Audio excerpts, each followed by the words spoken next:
My name is Arun Kumar and I am the driver, and you join me in the shop for Driven Diary episode 18. In this week's video, we do a lot of reflecting as we head towards the new year. We fix a lot of cars in our last week of business for 2023, and we do some sketchy stuff on New Year's Eve. Let's get to the video.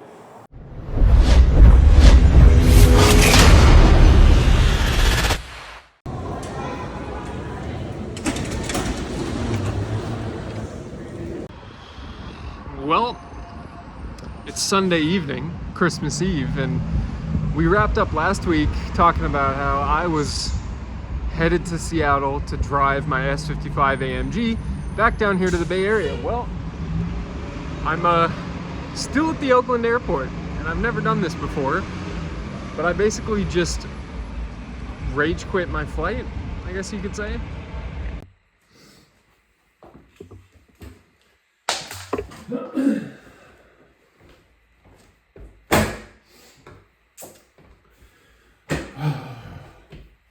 It's Christmas, 2023, 11:40 a.m. And I left you guys hanging last night. I left you hanging with, I rage quit my flight. And obviously you can see I'm at home. I did not go to Seattle, and I am not currently driving my S55 AMG back down here. I am just here.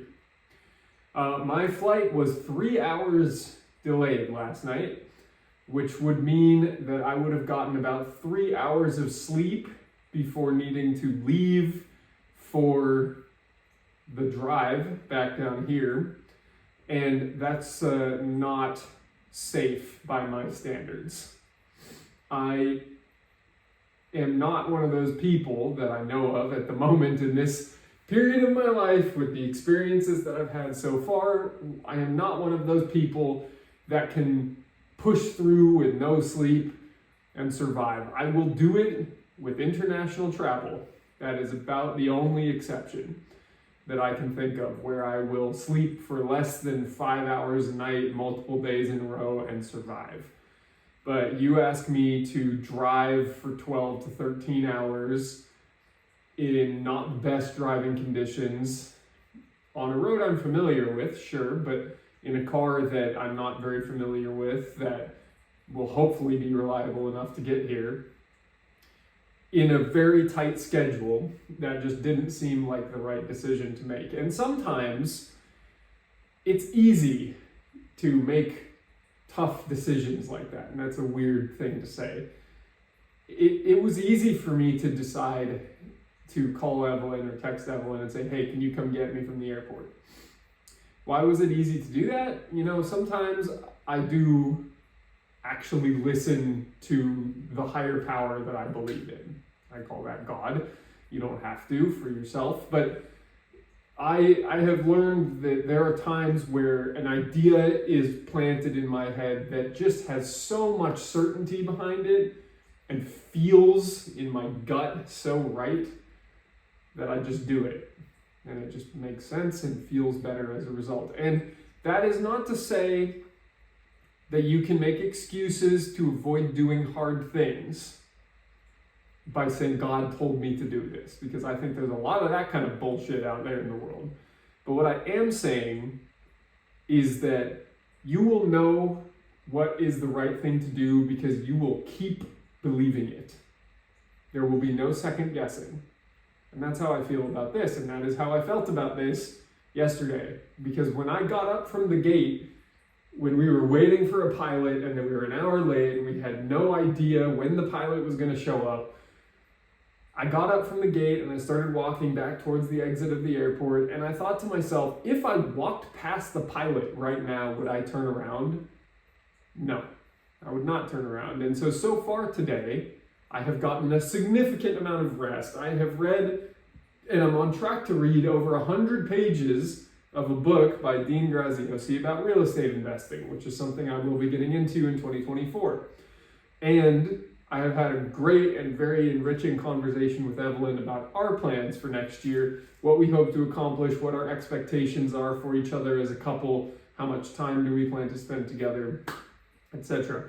Those are those are challenging conversations, I gotta admit, but we get through them, and I have certainly gotten better at managing my own emotions in those conversations, and I can be more of the loving and trustworthy partner that I know Evelyn wants at the end of the day, and I think everybody would want. And it takes me a little bit additional effort to not feel like I'm being asked to do things that I don't want to do, because ultimately what I want to do is have a good marriage and a happy marriage. And for me to say, okay, I won't travel on Christmas next year, fun fact, is something that at first makes me feel like I'm being told what to do and that I'm being ball and chained or whatever you want to say. But in retrospect, on the conversation and in reality, that's not what it is. It's that I can now enjoy and be committed to enjoying next year a very pleasant and family-oriented Christmas, especially given the fact that next year this time we hope to have a newborn kid at home. So that's it for Christmas. I hope you all have a very enjoyable time, whether you are by yourself and just enjoying the day off, or whether you're with a family that you don't like, or whether you're with a family that you love. Whatever the case is, I hope you enjoy this Christmas on a Monday wherever you are in the world.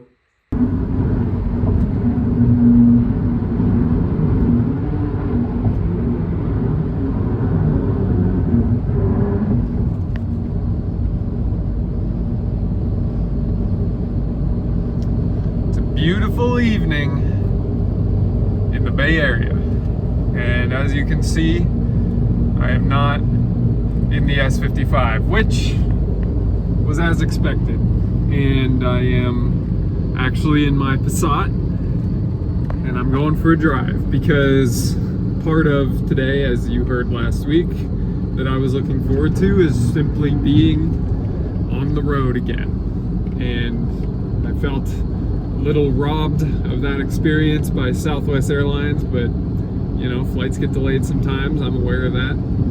So I took the opportunity to take out the Passat for about as traffic-less of a day you could get, Christmas Day, and I drove from my house to the Marin Headlands, and everyone had the same idea. So I did not actually get to go up to my favorite spot, the bunker in the Marin Headlands, the Nike missile launch site. I think that's how you pronounce it. I didn't get to go there, or I chose not to bear the traffic, more like. But now I'm headed back home. I will be having dinner with my in-laws, with my wife. Nice, relaxing day here, and then we will be back at it in the shop tomorrow. Oh well, nice sunset view, and I got some nice pictures of the Passat I'll add in here if I remember to. I'll see you Tuesday.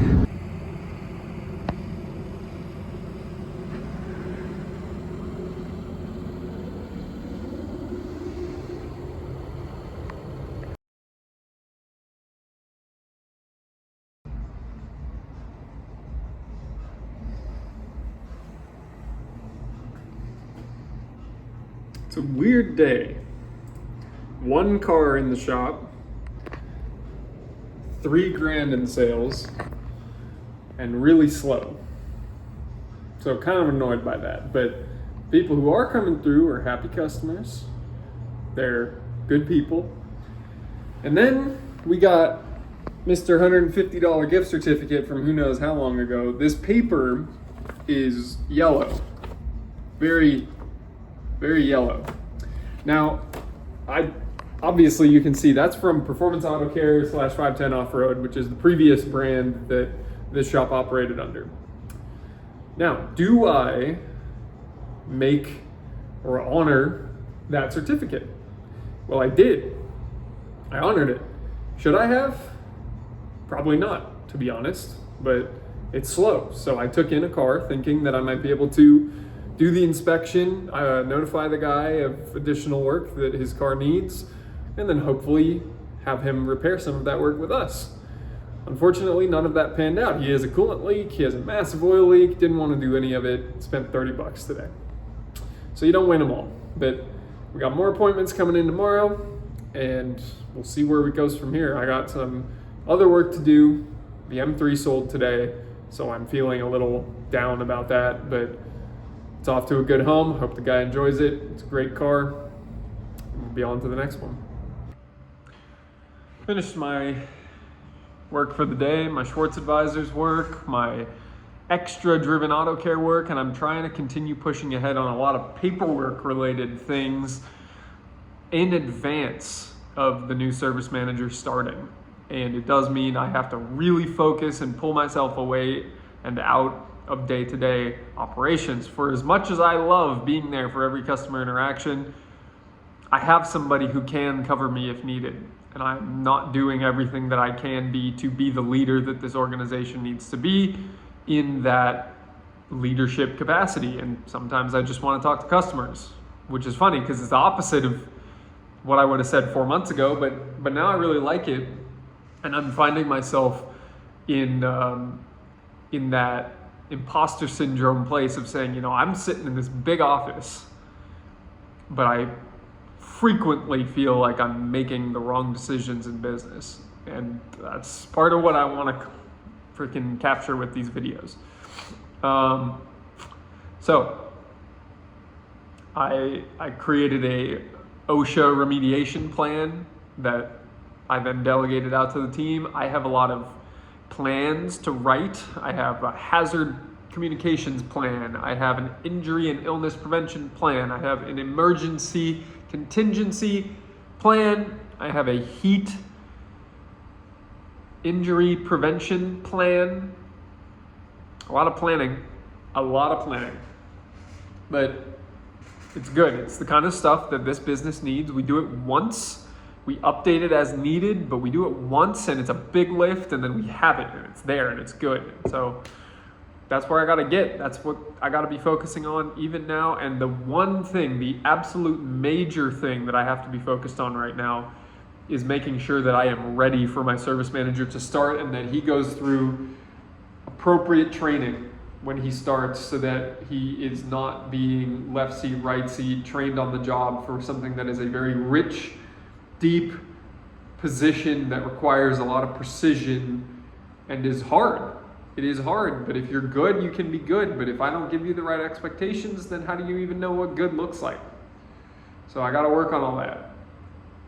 But that's it for this evening. I've sent a bunch of emails, checked off a lot of items, and the last thing I will talk about is I finished phase 2 today. So phase 2 of the Live Hard program is the same tasks as 75 Hard, 2 45-minute workouts a day, 1 gallon of water, progress picture, 10 pages of reading, follow a diet, no cheat meals and alcohol. And in the last 30 days, I have successfully done all of those things every single day without fail. And there were only a couple days where it was very challenging, but I do feel energized. That is the main thing that I feel. I feel like waking up at 4 a.m. for many weeks in a row. Like really, I don't think I took a day off until yesterday. Christmas Day was the first day that I didn't wake up at 4 a.m. I think for all of phase 2, I think I can say that. That felt really good. That was very, very consistent. And so I need to keep doing that. And I know I'm saying a lot of I gotta, I need to. That's how it goes. There's a lot of shit to do, and I'm doing it, and it's just taking a long time. But hey, in other news, the M3 is officially sold. I got paid on it today. The Suburban is for sale. Both Rams are still for sale. The Explorer will soon be for sale. I drove it home earlier today. And the S55 is still in Seattle and therefore not for sale. But I got a bunch of cars for sale and it feels good. It feels good. It feels like I got a big windfall of cash coming my way here over the next few weeks as all of those click off and sell. So that's great. I can use the money for taxes, as I said before. So that's sort of a big looming uncertainty on my head right now.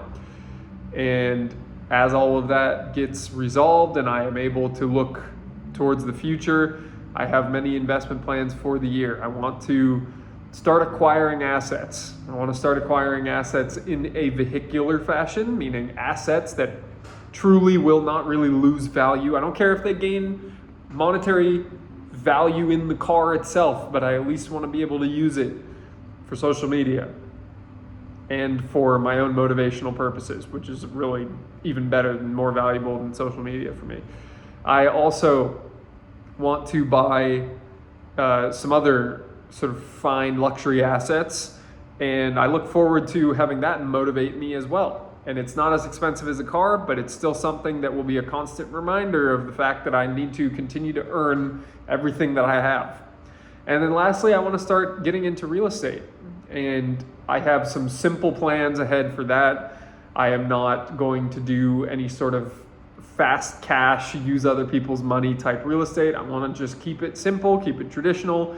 And I'm reading a very good book right now from Dean Graziosi from 2007 that is actually like a very simplified, very technical, very, very good real estate investing book. And so I like it. I like how he breaks down all of the different types of real estate investing that you can do, all of the different types of real estate markets, and how to marry the two together. So that's where I'm at right now. I guess I got a lot of energy this evening, but I'm going to go home, take it easy for the rest of the day, eat some more First Form protein bars that I love so much. And that's it for Monday. Wednesday evening, and I'm here watching some Changing the Industry podcast. This is Lucas Underwood, and let me see if I can find him here, David Roman, are two of my biggest role models in the industry. And I was fortunate to be on a podcast with these two guys recently, and it was awesome actually to be on their podcast. And I was in person with them here in North Carolina, and this was a fantastic event, ASTE, getting to talk about my experience as a shop owner, their experiences as a shop owner or as shop owners, and just share in some of what got me here. And so I was very happy to be on that podcast, and I actually got the opportunity to promote the We Are Driven podcast. So it was great. And also get advice from David, who's more of the producer, of what sort of hardware I need to be investing in, what sort of software I need to be investing in, the workflow for editing.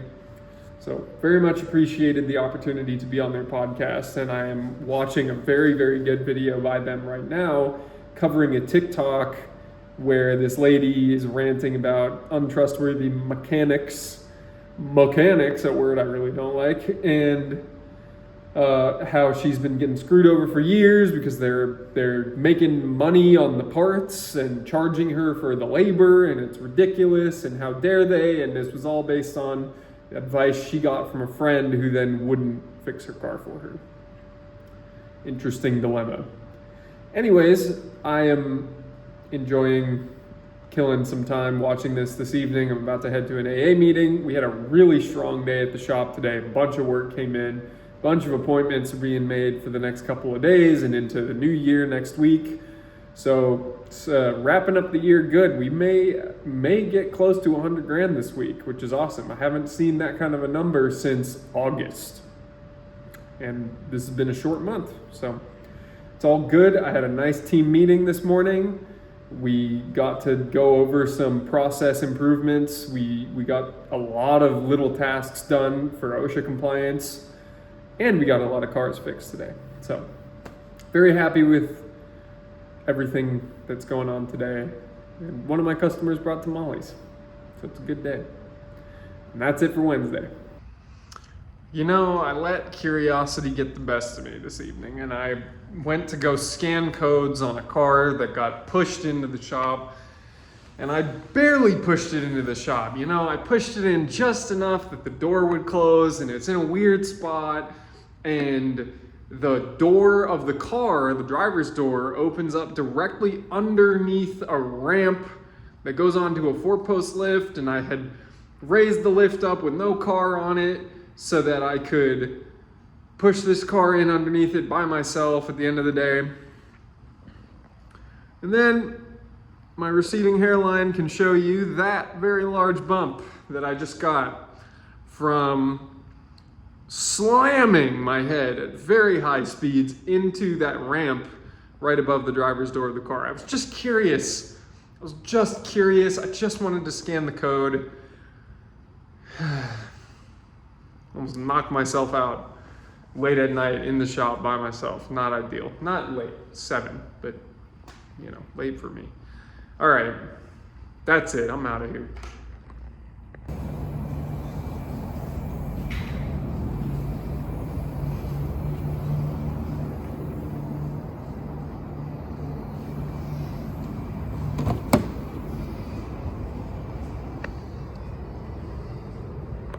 Much better. Thursday evening. I don't really have much to talk about today.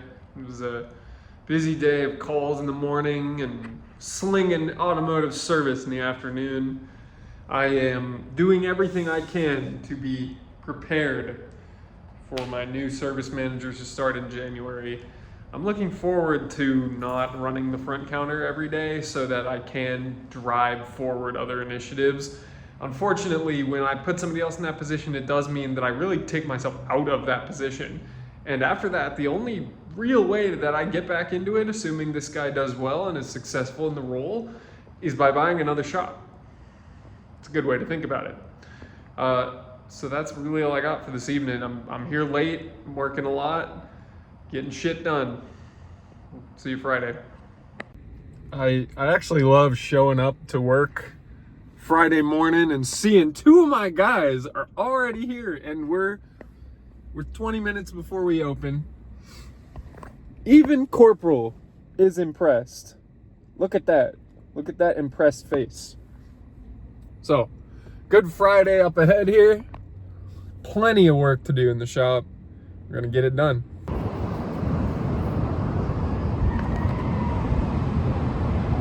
There appears to be some sort of fire over there. Fire truck just went by. This is always such an interesting view, having the shop, which is right behind Quick Boys here, the shop right next to the freeway. Always makes for an action-packed time. Friday. Took this off the wall today. Took this off the wall from right here. That's where it was. The tape was very brittle and it just peeled right off. Now, why is this important? Corporal, do you know? Oh, you're getting scared. Do you know why? Do you know why this sign is important? No, you don't, but you're about to find out. Oh, I folded your ear over. Let's fix that. All right, I'm gonna tell you a story, Corporal. Here's my story. So, Driven Auto Care is started and has been started on the basis of the notion that automotive repair, independent automotive repair, dealers, franchises, other chains, they all have a bad reputation for one thing or another. They all have a bad reputation for one thing or another. One thing or another generally falls into 3 categories. That you are being deceived by your automotive repair provider, your automotive service provider. You're being deceived. They are getting one over on you because you don't know as much about cars as they do, and you think that they're getting one over on you, and in a lot of cases, they have been historically. Number 2, that you are delayed, that they tell you your car will be ready by this time and it's not. And that they may do great work at a great value, but your car sits in the damn shop forever. And number 3 is that you're disappointed. You get your car back, but the price was really high for what you thought you were getting. Or the thing that they repaired only lasted 11 months. and then they didn't honor their warranty. Or you get your car back and it's dirty or it's dusty, or you have horrible customer service, you can't get a hold of anybody on the phone. There are a lot of things that are disappointing about most automotive service experiences. Now, that no smoking sign kind of falls into that category. Why do you need a no smoking sign in an automotive repair shop in 2023? You don't. But I had to fire somebody, not because he was smoking in the shop, but one of the guys that no longer works here smoked in the shop. And I had to tell him that we don't do that here. And I had to resurface a bathroom floor because of all the cigarette burns on it. One more note just on this sign and its remnants here. It was about 5 to 10 years ago that sign was put up based on how worn the tape and the paper was. I didn't put it up. Somebody put it up before me, and it had been completely ignored for 5 to 10 years. Now, it's December 29th, the last day of the year for business. We're closed the whole weekend. So this is the last day of business for the year. So this is it. This number for gross sales for the year ends today, and I'm happy with our performance. I almost cleared $500,000 in 5 months, 4.5 months of operating. Pretty good. And, you know, it could have been a million times better. We made so many mistakes that I will learn from and never make again. And I'm very grateful. He's so bored. Look at that. I'm very grateful to be in this position. And I'm grateful for my other business and the financial stability to be able to support this business, even though it was far from profitable, and not just far from profitable, but in addition to losing money on an operating basis, we sunk additional investment capital in here. So definitely absorbed a lot of cash and burned a lot of cash in this business this year. But it is all in the name of changing the perception of automotive service. We will not be delayed. We will not be disappointing, and we will not be deceptive. The customer is always watching. We guarantee our levels of excellence and quality throughout everything that we do, and we are constantly striving to become better in every way. And it means that you will be amazed and you will come back time and time again. If you are seeking a high quality automotive service, this is the fucking place for you. Driven Auto Care is the only place that you will ever need to go, and we will exist all over the world. And we will be the gold standard for automotive service all over the world. We are the best in the world. So that's how I want to wrap this year up. This is very similar to the speech that I just gave to my employees. And that's it for Driven Auto Care 2023. Now, I'm gonna work all weekend, work on We Are Driven, work on Driven Auto Care, work on Schwartz Advisors, and hit the new year running. As Andrew Tate said, the new year started on December 26th. Assuming you got a little bit of a break on the 25th, the winter's new year starts on December 26th. When the rest of the world is taking a break, we're here working. So with that, on to Saturday. Saturday, 1 p.m., and I just sold the gray Ram. Finally, gone. No more really, really stupid Facebook Marketplace conversations like I have been having for the last 3 weeks. And honestly, this guy got a ridiculously good deal on it, but I reward good Facebook Marketplace behavior. So for better or worse, it's not in my hands anymore. And yeah, that's it. Just get to show up, drive 20 minutes and walk away with a few $1,000s. Feels nice. But that's it for Saturday. Relaxing Saturday. Catching up on some entrepreneurship-based YouTube, selling stuff, 2 workouts, AA meeting. It's relaxing Saturday.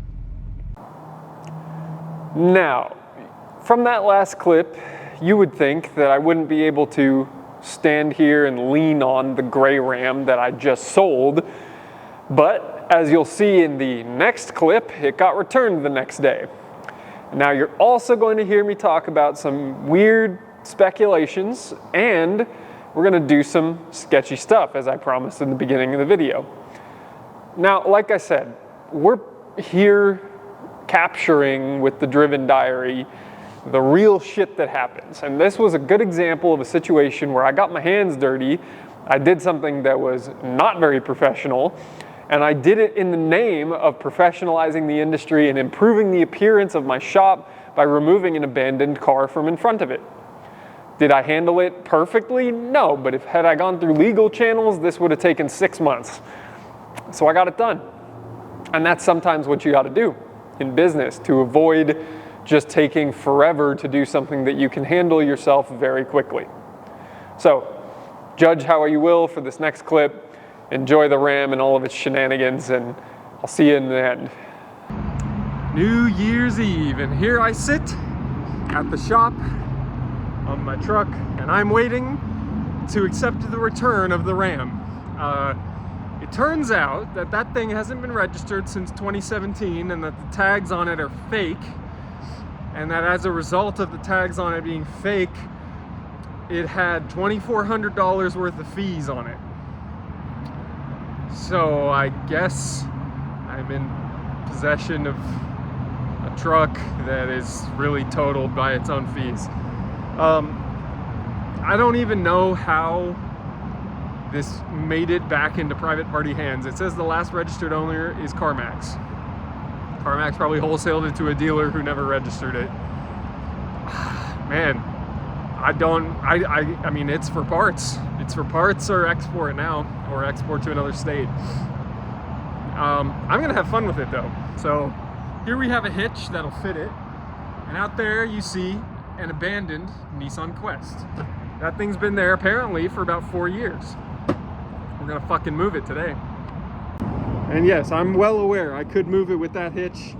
But you know, it'd just be fun to do it with a weird incognito, kind of stolen, potentially, maybe not, probably not, truck. It's not reported stolen. There's Corporal in there spectating. I don't know what he thinks about all this. Probably not very happy. But yeah, that van is getting moved today.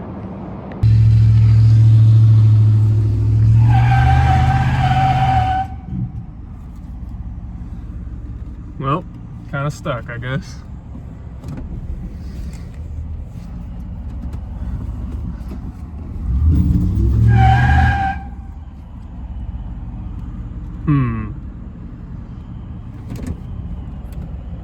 Well, that was fucking ridiculous, but I towed it, tires squealing all the way here. Oh, my hands are fucking shaking. This tire almost basically caught on fucking fire. This Ram, man, is a joke. Both of these Rams, man. All right, we're done. That parking lot looks a whole lot better with that car not there anymore. And we're back. That wasn't so bad now, was it? And not to mention, the spot does look a lot better, and you can see from the huge pile of junk underneath that van that it had been there for a long time. Now, that's all I got for this week, and obviously it is New Year's Day when this video comes out, 2024. I wish you a great year. It is not really something that is within the realm of We Are Driven to talk much about the year end for any reason other than a reset of your iterative goal setting. If you don't know what I'm talking about, send me a message, leave a comment, tell me that you'd like to learn more about iterative goal setting and what we do within the Driven community, the Driven network, and the We Are Driven world to help people to achieve every goal they've ever wanted to set. That is something that we offer here within We Are Driven. Now, if you've enjoyed this video, please subscribe, leave a comment, like, all the normal shit you're supposed to do on YouTube. And thank you for watching. I'll see you next week. Stay driven.